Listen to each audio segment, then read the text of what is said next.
na-inspire ka sa mga nakikita mo payout reveal ng other users ng Popo. Now, you are willing to level up, level sang agent.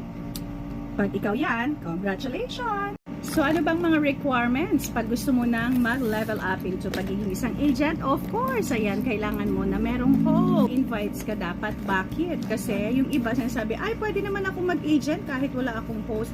Pwede naman yon. Pero, ayan, seems like you are building a house without any foundation. So, mag-build ka nga, pero mawawala din yung iyong agency kasi nga walang strong foundation. So, here po, for agency po, we require po talaga na meron kang host. Ayan, actually dito sa Popo, ayan, 5 nga lang ang hinihingi.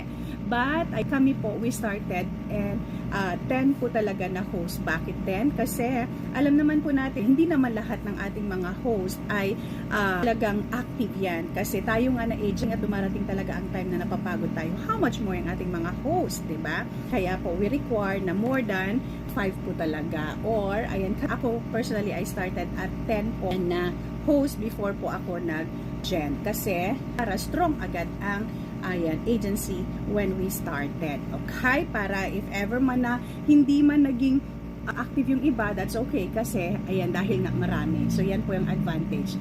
Okay? So, now, ayan, parami ka ng host. Umabot na yan more than 5 or 10 na.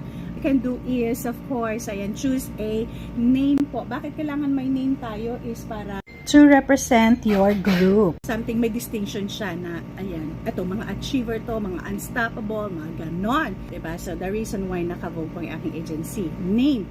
Okay? So, after po niyan, pag nakapili ka na ng agency name mo, ang susunod mo na pong gawin ay, mag-leave agency ka pala doon sa iyong agent.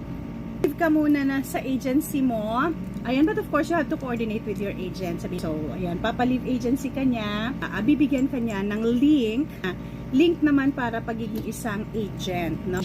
Pwede mo nang ipasok sa agency mo yung iyong mga team, yung mga, okay? But again po ha, bago po mag-leave agency, mag-alam is the key.